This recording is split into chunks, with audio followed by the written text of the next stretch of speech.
Hello everybody, Skin Deep Beauty Vlogger here. I hope you're all really well. Today I'm back with my final IMATS themed video. This is my NYX haul.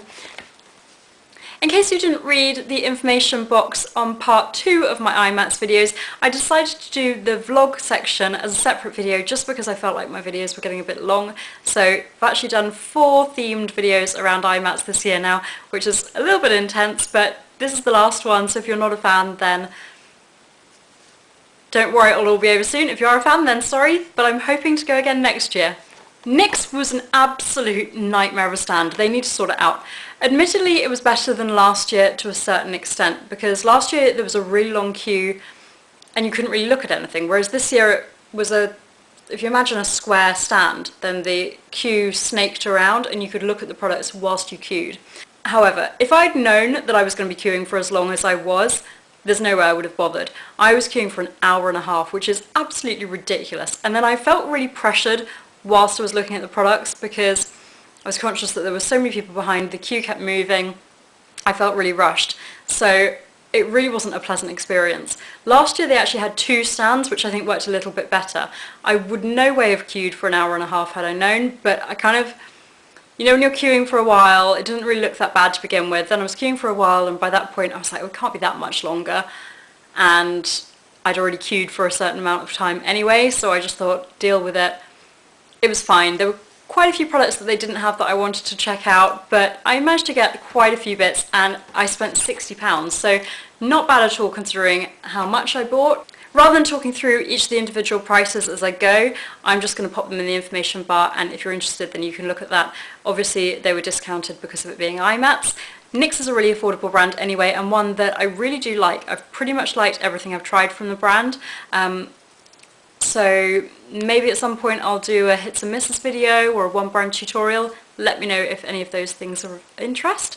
The way that the stand was set out was that you'd see sort of face products first, then eye products, and then lastly lip products, which kind of was logical to me. Now last year I had picked up the NYX Dewy Finish setting spray because I really wanted to try it, and I have to say that I really enjoyed it, so I picked up another one this year.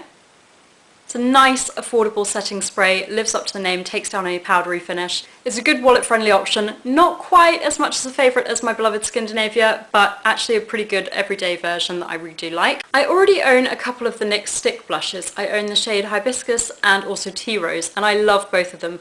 Really lovely. I like that the packaging reflects the colour on the inside, and they're just easy to use, great for travel because you can just apply it and then blend it with your fingers. Nice and pigmented, a little goes a long way. I'm nowhere near finishing any of them.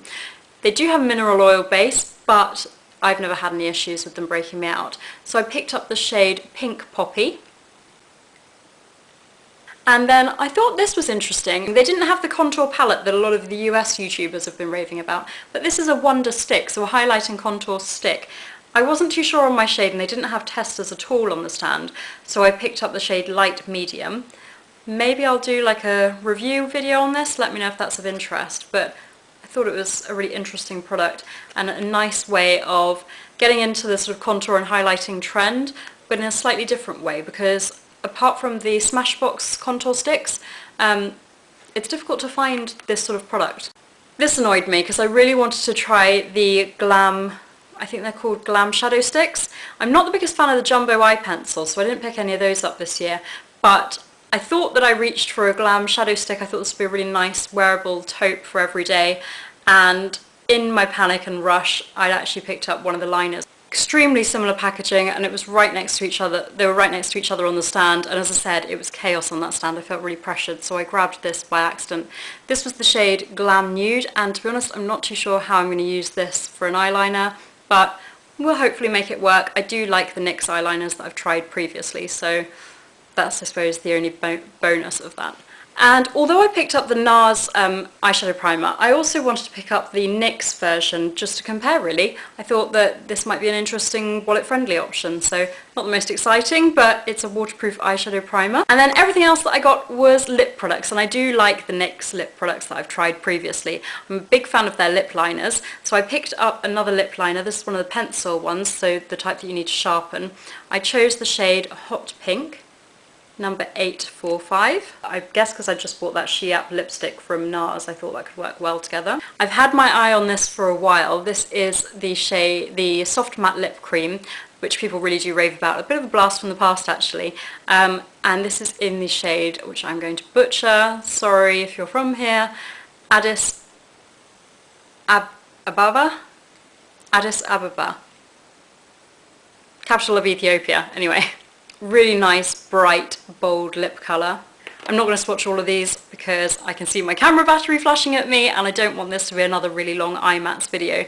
So if you want swatches or if you want me to incorporate any of these into a look, or get ready with me or a tutorial, then do let me know in the comments below.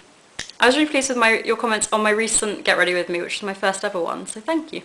I picked up two extremely similar looking Mega Shine lip glosses. Really like these. Look at the cute packaging with a little bow on the end. A lot of people don't like these because they have a very strong scent that smells very much like cherry sweets, but I quite like that. I like this milky pink called Nude Pink. And then the other one is in its cellophane still, but it was called Nude Peach.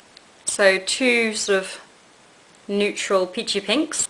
I wanted to try a butter lipstick because I've heard good things about them. A lot of the shades that were on my to try list based on videos didn't overly appeal to me, so I just picked up this one shade. Actually, it doesn't look like you get too much product in there at all.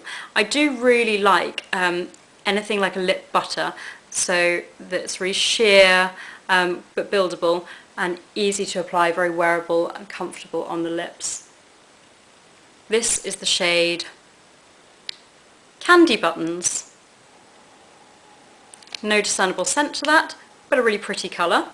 And I'm not going to swatch these because they're all in their cellophane, but I picked up 3 of the butter glosses. I already have the shade Angel Food Cake, which I actually used in my Get Ready With Me, and I really like it, so I picked up a few more. Maple Blondie.